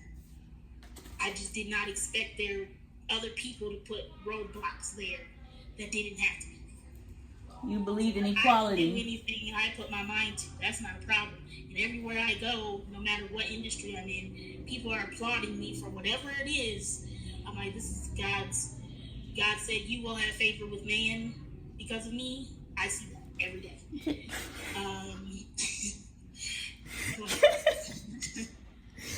I mean, no disrespect, but we're friends, right? Yes. Were you a hit in the industry? Because you say that everywhere you go, you're a fan favorite. Were you a hit in the industry? Yes, I was. Were you booked and busy? Yes. The only issue is Enzo ain't got money like that. If I had lived in a better area, I would have been very popular. I was very good at my thing I was doing. I wasn't very confident. That was my issue. I wasn't very confident, but with the stuff that I did do, I got them compliments. No, while you're sitting here talking, you're like, and I'm good at everything I do. I was like, okay, I got questions. Everything. Okay, back serious. Okay. Look, I've been in training. First of all, I have a different awareness than you. Now, this awareness comes from, that's why I haven't given you the assignment yet, because I'm now taking you on as a student if you choose. I did choose. Go watch my videos on YouTube. As the apple turns, I'll send you a link. Okay. Watch my TikTok compilations playlist. Stop slamming my door. Go into that playlist, and what you will see is my evolution. Okay. So you'll see me go from, I'm posting videos of my kids, play fighting and stuff like that. You'll see me go from, my husband said he doesn't want me to stick a camera in his face anymore. Do you guys mind if I start talking at the screen? You'll see me go from my version of not being confident, right? Because I'm a speaker, I'm an orator, that's what it is. I came here to deliver my message this way. You came here to deliver your message whichever way you identify. So you can't compare my delivery system that came prepackaged to a delivery system that you may have to step into. Right? Your message is prepackaged. Whatever you identify as your delivery system is prepackaged. My message is prepackaged. My delivery system is written and oratory. Actually, I got every delivery system because I got to deliver to everybody. But, so I have gifts that you have, but I also have gifts that you don't. So you can't compare the gifts that I have that you don't to discount to discredit the gifts that we do have in common. Okay, see, I wouldn't be having this conversation with you if I did not see promise in you. I would not be offering a headmistress position at my future school to you if I did not see the promise that you hold. If I didn't see you walking through the halls talking about, pull them up, da-da-da, da-da-da, da-da, because you got the shorthand with the kids because you did the long work, right?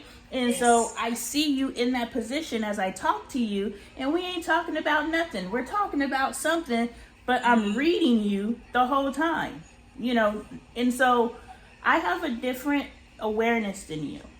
So I understand your fear of being in front of people.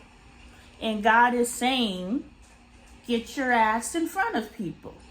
So if you don't usually leave the house, leave the house. If you usually order your groceries, go to the grocery store. I don't know your life. But do something more. If you're standing in line, turn around and start a conversation with someone. You have to start speaking. I'm listening. This right here is my getting out there, at least for now. Just because I'm stuck in. But this is the first time because when I was in Vegas, literally, if I had a bus, I'm gonna leave the house in the morning and come back at night. That's how I am. I'm very good with the charisma and all of that. It's you're building yourself back up. Authority over people is where I get kind of iffy.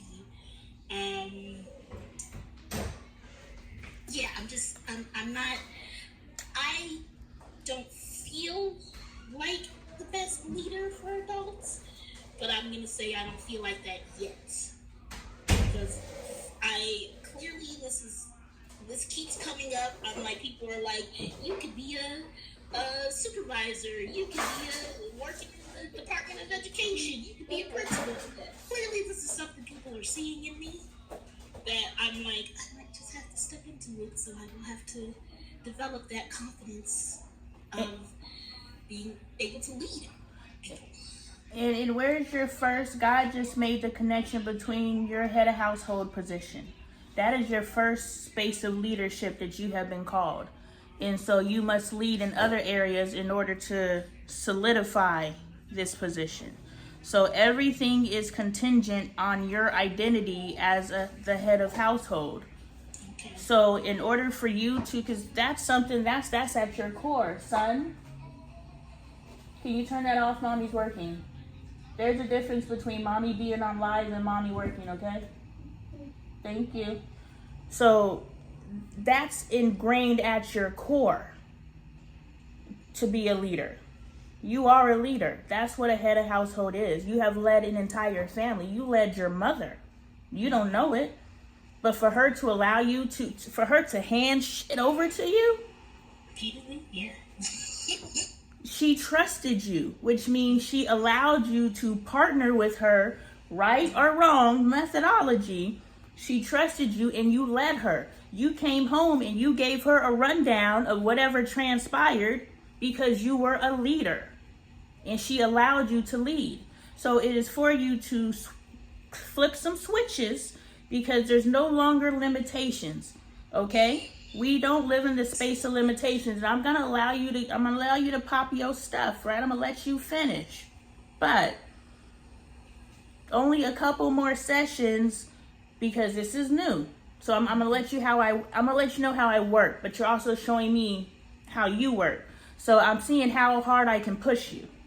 And so every once in a while, I'm gonna say some stuff, and if I make you uncomfortable, let me know, because what I don't want you to do is you've made me uncomfortable, I'm out. Because that's going to limit your growth potential. But if we learn how to work together, and I'm like, okay, I know how far I could push Miss Maria. She need like 4-5 complaint sessions, and then I'm gonna get in that ass.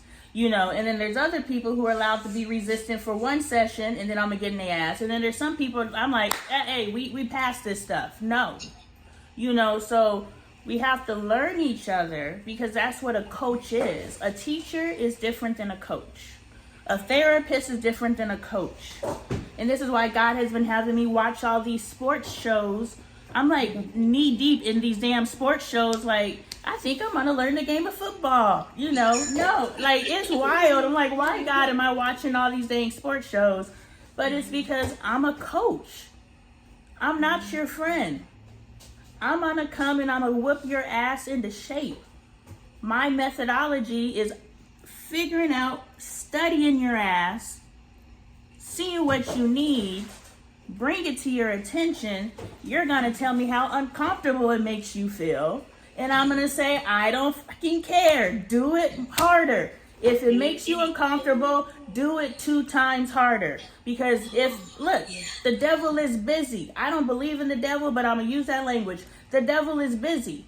So if they know that the key to your God divinity is behind something that makes you uncomfortable, and we as humans choose comfort over discomfort every single time, we have literally chose the comfort of discomfort. Do you understand that your present life is uncomfortable, but you are comfortable in that discomfort? That's how lazy we are. And the devil knows it. And so if you knew the key to why you were here, that yearning in your heart, if you knew it was on the other side of figuring out that you've always been a leader and you've been called into the leadership position since the day you put his hands around your neck, that was just a simulation. He didn't really have to choke her out to put you in a leadership position. He just had to put his hands there to trip you into knowing you are a leader. Forced into it, and that's the training. And when you were a worker, the way you commanded those rooms, you had regulars. You had motherfuckers coming back for whatever you were doing. Hey, P power. I'm for it. But you had people coming back, you know what I'm saying? And it was more than that. It was the total experience. Whatever that experience was, it was a total experience. That is you using your skill to move, not manipulate, to move. And you can use that opportunity to feed into souls. And those were adults that you were doing that with. So you've been a leader of men. You just have to flip that switch. Mm-hmm. So I'll let you give me your rebuttal, and I'm going to hit you again. Oh, I don't have a rebuttal. I completely agree. And I'm like, I don't know what that's going to look like. I don't even know.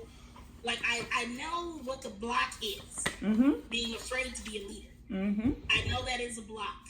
I don't know what to do about it, but I am very much, this is what I prayed for, and I knew that this was going to be a hard road, and I was going to cry, and it was going to be tough. I'm not gonna, I wanted to just live that very basic life in the suburbs as a teacher, somebody's wife, and my 2.5 kids, in a house, and a dog. Like, that's what I wanted, but clearly, that's not what my spirit needs. It's not what God put me on this earth for. So I fully embrace it. I'm just letting you know I'm scared. Notice when you said there's been a block, you tapped your third eye. You said, I know there's been a block. Whether you knew it or not, you were tapping your third eye. So, you know there's a block. It's calcified. It's calcified, you know, and we're shaking it awake. And your homework, I'm done with this conversation. I done got what I needed from it. But your homework is to dream. What? I do my day. It shouldn't have been on the ground so the dog could get to it, right? So you got to take your piece of responsibility in that as well. All right. Your mantra, until we meet again, is dare to dream. That is what I wrote down while we were talking. Dare to dream. Your homework is to just dream of the possibilities. We don't know. I don't know how, because I am royalty and I am a queen and I need to be restored back to my rightful space. I don't know how God's going to do it. My heart's desires, first, I would visualize myself standing on a stage in front of like a crowd of thousands, you know, and I'm healing on a stage and I got a Netflix special. That was where I was. That is what brought me here to this space. Visualizing that and holding that as my heart's desire has brought me here. But when God woke me up to the fact that I'm royalty and I'm living like a pauper, I was like, this is some BS. And then I started watching all these K-dramas where these people are uber rich. And I'm like, yo, this what wealth looks like? I was like, and I bet you there's wealth on top of this wealth that I ain't even seen. And I'm just like, well, this isn't what told me I'm a queen. I found out I was a queen, but then I found out I was manifesting minimal wealth. I want wealth so much that I could own the earth if I wanted to.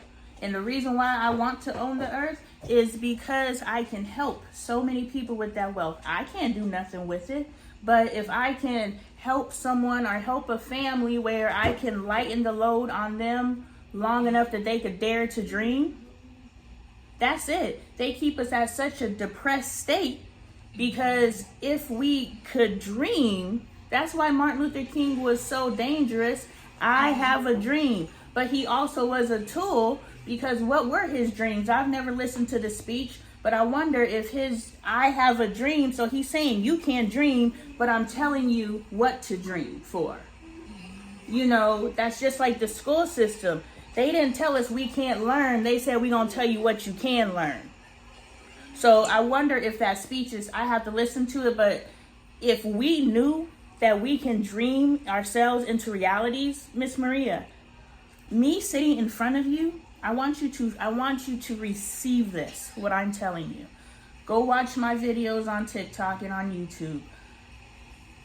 Me sitting in front of you, having this conversation with you, started from me sitting in this bed right here, picking up my camera and saying, hi guys, I got shit to talk about and I ain't got nobody to talk to. Can I talk to you? And that's how it all started. And now I'm sitting in front of you, helping you change your life. Do you see how 2 years ago led me to this space right here? And this space is magical. So dare to dream.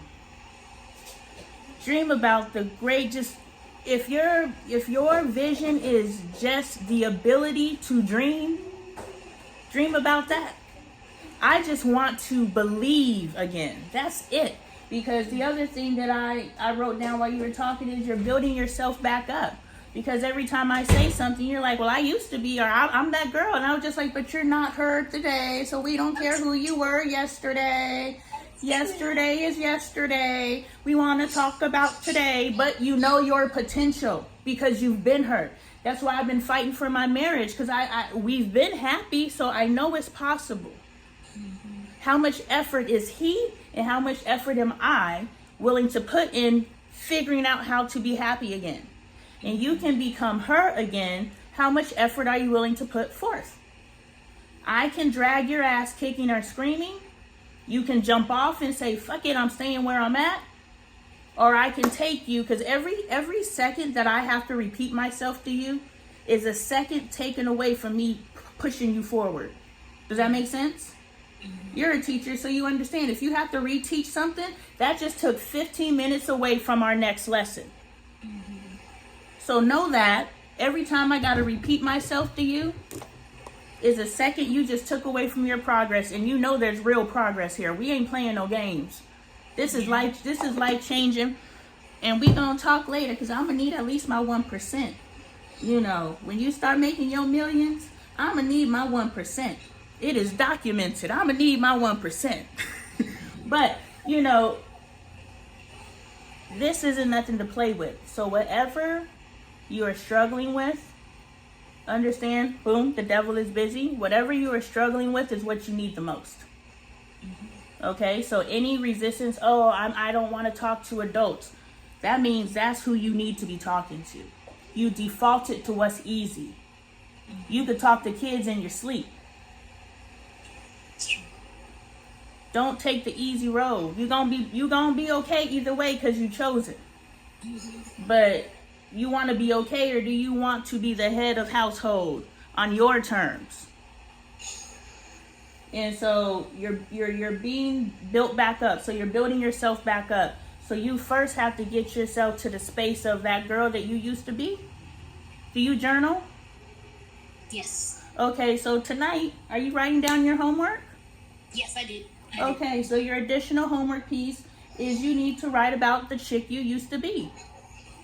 Who was Miss Maria? And we can speak in different phases of your life because there's different parts of your personality that you want to pick up from different spaces, right? So the bubbly 3-year-old, you want to pick that bubbly piece back up. Like you're bubbly today, but dang it, you was bubbly at 3 and you want that bubbly back, you know, because you remember how good it felt. You know, maybe you were really, really sharp at 10 with math.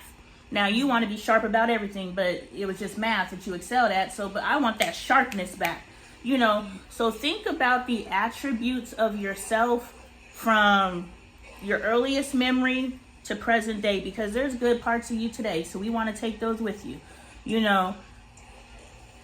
Journal about that. Call that back into yourself. Remember her, right? And don't remember her in a way that you're just like, oh, but I mean, if tears come, let them come. But we're doing this from a space of self-love. I want to remember you. I don't want to forget you. All right? And so journal from that perspective and do that for however long you need to do that. Because we're calling her back in. So the objective is we're calling her back in. And we want to be able to make a list. So what are the attributes that we want to return? Because now we can take that list, move it into our heart's desire. And now when God searches our hearts, God knows what our desires are. But if we don't even know what our target is, I just want to go back to the old me. Who is that? You know, so we got to get real specific. When we're talking about answering prayers, when we're talking about manifestation, we got to get real specific. And so we're going to call her back in, all the attributes that you desire for yourself. You know, you're going to list them up. You're going to put it into your heart's desire, and you're going to leave it with God because it's done. We don't have to worry about how. That ain't none of our business. We just know it's done. And whatever happens, like this call, you know, it ended up just being the two of us. This call would have been completely different if there was one more person on here. You know, so we have to know it's done. I'm going to be restored to my queendom. I don't know how, but I know it's done, you know. And I went from that stage, healing tens of thousands, microphone to I need my queendom restored. So do you understand? Whatever your heart's desire is today, you can upgrade it. Upgrade it. As you gain more awareness, upgrade it. God is not limited by what we know. God is infinite. But God can only give us our heart's desires. So that limits us, which means we must keep striving and reaching and learning and seeing what's available so we can have the fullness of this life. So you owe it to yourself to get big, Miss Maria, and I celebrate you for stepping out of your shell and you having this conversation with me. Celebrate yourself. Feel fucking good. You did something for yourself that you haven't been doing. And you did that. Yes, Spirit has been telling you, Spirit's been talking to you, and you've been ignoring that shit. But guess what? You listened to this. So celebrate that shit. And pay attention to what it felt like, what it looked like, because now you're going to start developing your intuition, but that's next level. We ain't there yet. But just pay attention to the fact that because you told me talking to me is you putting yourself out there. That means you listen to Spirit. That means you listen to God.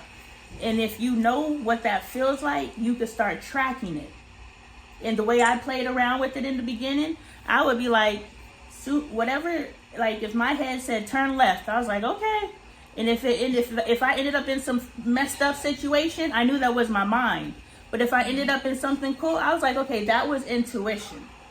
So I started clocking it, and I started paying attention. When that voice in my head pointed me in a space that I needed to be, I was like, oh, okay, this is intuition. And when I myself off, I was like, oh, that was me. And so now I know. That's why when I said God just said, or I'll say Spirit just said, because I know when Lonee is speaking, and I know when God pops in, or higher self, or universe, or whatever you want to call it. I talk to God. Like I got a direct connect. But I have worked on myself to get to this point. And I documented all of it on TikTok. Okay. So I got you, sis. I can do that. All right. I will receive what God has for me. All right, so let me give you your homework real quick. Your mantra is dare to dream. Your homework assignment is to lay on your back. I don't know how you sleep, but when you fall asleep, when you are daring to dream, I want you to fall asleep on your back. I don't know why, but one of my teachers told me to do it, and when I slept on my back, I had some of the craziest ass dreams, so you do it too. Sleep on your back. Set your intentions of creating the most beautiful reality for you and your family to restore yourself as head of household, you know? And so your mantra, I want you to dream, fall asleep on your back, and I want you to identify, you know, and when your stages in your life, it'll be stages where you distinctly know one version of you ended and another version of you began. Like when I left Colorado and I moved to Arizona, a new version of me began. You know, when I graduated high school and moved into my own place with my cousins, a new version of me began. But that version of me continued. And when I say that version of me, I mean the version of me that held that ideology. So even though I may live here, I may live there, I may have did all these different things, you know, I held the same ideology. But there's a phase between here and there where my ideology shifted and I became a new person. Do you understand? Because some people are the same person from birth to death, which is like, really? Yeah. Yeah. But I'm dealing with that with my husband. But for me, I distinctly know it. I think everybody, if they paid attention to themselves, they'll see where they change. But I don't have time for that. I need to talk to people that understand exactly. I was this person. I was this person. I was this person. I was this person. And potentially, those trauma points are points that pivoted you into different versions of you. So now we can look at how God created those different scenarios to pivot you in specific directions. We understand how you became head of household. We know exactly when. So now we can look at those trauma points in a space of gratitude because they created you. God taught you. God changed you. So your homework specifically, this version of me, this version of me, this version of me. Break it down how you want to, but I would like to add the extra piece. I guess this would be extra credit if you identify when your ideologies changed. What were your attributes when your ideologies changed that you would like to see again? And that's all I got, sis. We can stay in communication in the chat. This would be my mentorship. So the coaching would be just for information purposes, right? And because I'm learning how to be a coach now too, right? The coaching would be a once a month as needed type situation. And it would just be what we have here, and then I'll have some notes because God's gonna drop a bomb on me as soon as I get off of this, and I'm gonna send you a long ass email, you know.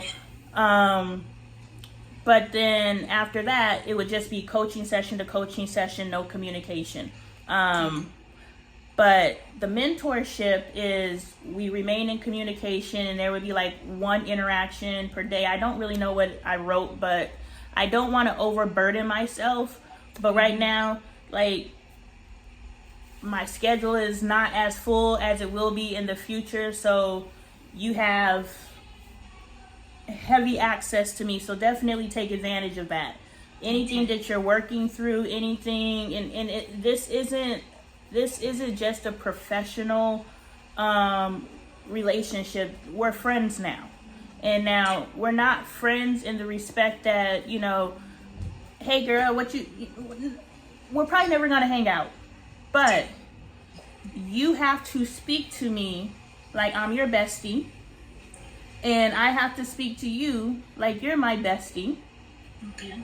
Because it's in that transparency, because I'm also waiting for you to pick me up as a client, but you know, in that transparency, I'll be able to pick up what you need. So you have to speak to me how you would speak to anyone.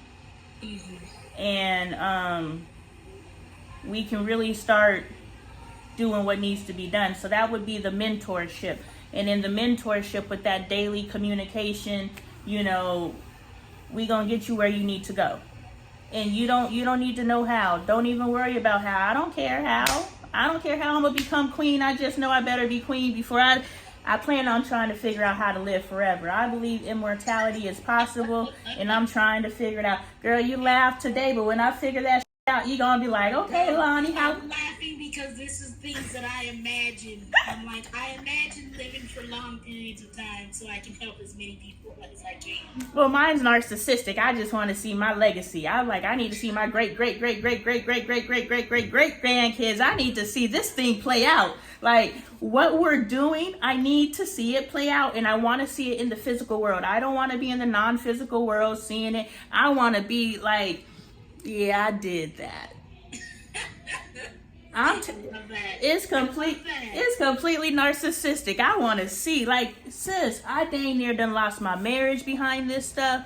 I gained a best friend. Like, aside from my marriage, just beautiful was going on. Like, I got a job offer over here. I got a chair position over here. I got a speaking opportunity over here, and it's just like, All from sitting on this damn bed saying, I want to be on stages healing people. I don't know how. And I stressed myself out about the how in the beginning, but now I don't care. But it's a process. But guess what? I am one step ahead of you. And I know that there is a space that you could be where you don't care. So because I know it's possible, just internalize that. I'm not speaking from theory. Girl, I wish I didn't care. No, I know you can get to a point where you don't care how it's done. And so just take that into you, because there was no one to tell me. So I had to figure it out for myself. So if it took me 2 years to figure out that the how is none of my concern, it can take you a day. It can take you 3 weeks. It can take you however long you choose to release control. God said, why are you trying to figure out what I'm doing? You ain't even figured out what you doing. Yeah, that's very true. That is very true. All right, sis, if you have any words. Well, the part about you saying me take you on as a client, what do you see me being able to do for you? Right now, I have no idea. Like, I know I am really good at working with children, and I feel I can teach other adults how to understand their children better, create better relationships with their children. But I don't have any curriculum or anything yet, so just however you see me helping. When you have the confidence to stand before me and say, okay, Lonnie, that's when you'll start teaching me. Okay. But you've been teaching me. I wouldn't be able to teach you if I wasn't sitting here having revelations all while you're speaking. Remember, I wrote down, I started this whole, well, I don't want to show you my whole journal because who knows what I've been talking about. But, I started this whole session clocking, your space into survival mode. That's how we started here. But God's going to start us anywhere, right? And so I was clocking that, and I was just going to go through, okay, let's address this, let's address this, let's address this.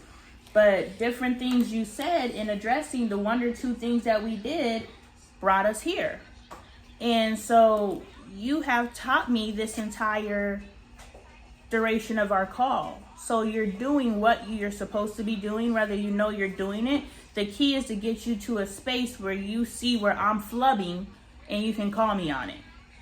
Okay. And it's just because I can see you. And God knows that I can use you. So God's offering an opportunity through you to see myself.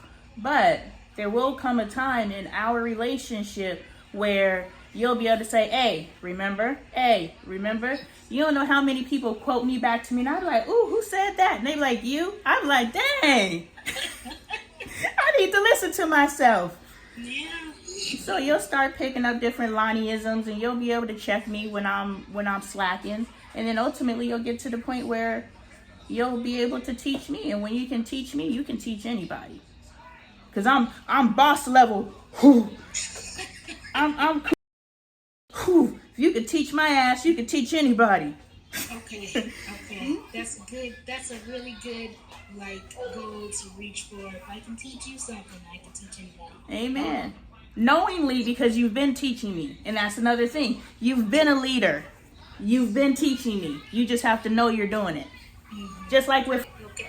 yeah, just like, I said the company name, but just like when I worked at the group home, I was doing all of those things, but I didn't know I was doing it. Mm-hmm. Can you imagine me going back in there knowing what I'm doing? Man, I volunteer. Girl, I'm a volunteer. I cannot work in that environment. It might feed myself. I could probably become director. I've been asking God for $160K salary this year. Maybe I could go get it up out of ass, but I ain't got no credentials. God don't need no credentials though. God don't need credentials. God don't need no credentials. Nope. That is not my path. I will not be restored to my queendom being a director at a goddamn group home. I will not. I will volunteer. I get excited.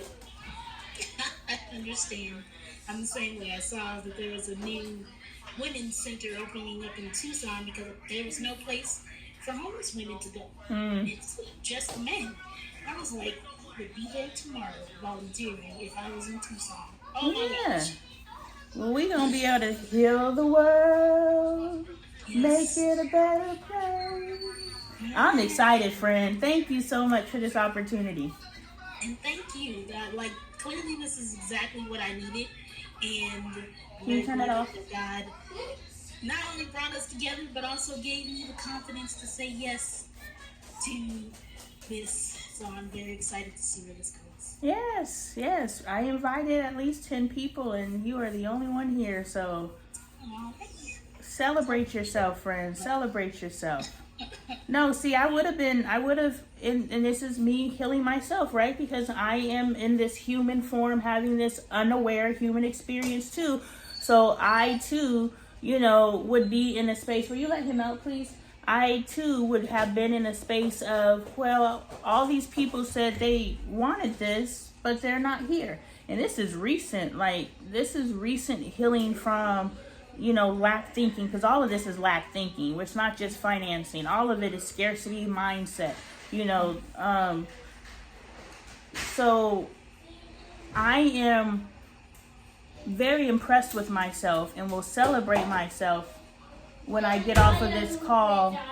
Thank you. When I get off of this call to say, wow, I saw this is exactly what's supposed to be happening right now. Like, I didn't dwell on who was in the room. I didn't feel any sense of, damn, I thought this was it. And I think it's because other things are happening in my life, right? So, and this is why when they say, when you're trying to build a dream, get a second job because it takes the pressure off of the dream. Hold on. But this is the second thing, or this is the other side, the energetic side. When things start happening, it takes the pressure off of things happening. This is just now coming to me, but because I have other opportunities that are like, all this work I've been doing, like, is finally paying off. It's like, I can sit in this. I can be in this moment, and I don't have to put pressure on this moment. Like, God, I thought this was it. God, I thought this was it. Do you understand how many God, I thought this was it moments I've been in, Miss Maria? It's fucking nerve-wracking. God is saying that this is it, because the funny thing is, my friend that I mentioned, he literally had this happen any other weekend. He would have been here, but his birthday is on Monday, and his mom was throwing him a birthday party today. It's the only reason he's not here. And he ended this last week, he'd have been here. Yeah, and we can have that conversation before we go. Do you want to do this again next Saturday? It more than likely won't be this, because your friend will potentially be there, and if we have another one-on-one, then we just have a one-on-one. But we could do it next Saturday, same time, if that works for you. Yeah, I agree. Whoever shows up, shows up. I feel a lot of good is happening when it's just the two of us. So if that's what God wants us to have happen for a little while, amen. Whatever God wants. Okay, yeah. So let's do that. And I don't know. I just need to sit in how beautiful this is, and I hope you sit in how beautiful this is from multiple perspectives. Right? Find 3 perspectives. I'll do the same homework. Find 3 perspectives to sit in and just see how beautiful what's happening is. And it doesn't have to end in any big, huge money grab. Just the help we are doing and giving to each other is beautiful enough. But we gonna get that money, sis. We gonna get that money. I'm going to get my queendom, and you are going to get your head of household, and we are going to be bossing our lives, and it's going to be beautiful, and we're going to be teaching other people how to do it. So, all right, I claim that. Amen. So I'll catch you in the chat box. I'll pop in every now and then and ask you how you're doing, and you can just offer, this is the work that I've been doing. Other students have been like, this is what I've done. They'll send me screenshots of their homework or whatever, just so, you know, I can see. And that's just how they choose to communicate. You don't have to send me screenshots, but I do like receipts, you know. But just let me know you're doing the work, because if you're not, this isn't something you can pretend. If you can't fake overcoming, you know. And so I'll know in the way that you speak, I'll know in the reoccurrence of things, I'll know, but also I'll know that you're trying because you sent me the receipts. And it may be, you know, it may be difficult in the beginning, because depending on how many decades you've been on this earth, you've been manifesting these habits for X amount of years. So we can't be so difficult on ourselves that we're going to think that we're going to do an about face and go in the complete opposite of something we've done for 40 years. And where are you at in your spirituality? If I start talking about the energetic world, is that something you're familiar with? Not outside of Christianity, but I'm very much open to hearing about those things, talking about it, you know. Well, what I was going to say, how about science? How are you with science? Very good. Okay, so I'm not going to use any type of scientific terms. I don't know anything about science, but science is energy. Okay. And so what I'm going to say is Teacher Taylor has entered the chat. What I'm going to say is, up until this point, you have been putting an energetic vibration out into the world. It's in motion. Now that you're intentionally living your life, you are doing a complete about face, and you're going to start putting a different energetic vibration out into the world. But this one already has momentum. It's not going to, just because you physically stopped, the energy has not. The energy and all the seeds that you, this is biblical, all the seeds that you put into the ground for the however many decades you've been on this earth, they're still going to give forth fruit long after you stop planting those seeds. So long after you stop going this way, please stop. Long after you stop going this way is still going to be going until it loses momentum. And then, or the seeds stop yielding fruit. And some seeds never stop yielding fruit. I'm still healing from, and it's not like I've been doing it forever, but it's like I'm still thinking my childhood is healed, and then something will pop up and I'm like, ooh, you know, and I'll heal myself. But I'm so adapt to it that, like, I'll heal myself like this at this point, because I know there's no need to take forward. Anything that I'm experiencing right now is residual momentum for stuff that, right? And so if I realize a trauma point and I stop it, I'm at an energetic space where I immediately turn around, but I'm also aware that there may be some residual manifestations. You know, I know not to get upset when things happen, but I still do sometimes. I know not to give, you know, energy to anything that's happening at any time, but I still do. Because it's coming back around in old energy. This is all old energy. You're no longer her. Who you were, who got on this phone call, is different than the you that will leave this phone call. That is how quickly we can change our lives. But just because we made the decision to change our lives, we still have to understand that that energy is still flowing. And so opportunities for past seeds are going to pop up for us to manifest that old energy. And we choose in that moment. And the beautiful thing is, we could be mid whatever it is and be like, oh, I'm not supposed to be doing this no more. And stop ourselves. We don't have to fully commit. So, It's very true. I'm done for real this time. It's okay. This is all stuff I need to hear. I receive all of it. Please turn that off. And I'm very excited. Just, I don't know what's going to happen, but I'm excited about it. Yes, it's already happening. You told me that earlier. It's already happening. Yeah, that's true. Yes. All right, sis. I'll see you in the chat box. All right. Thank you. Boom. I don't even know why. Maybe if I turn the light off, I'll stop looking all pasty Pasted. Nope, still look crazy.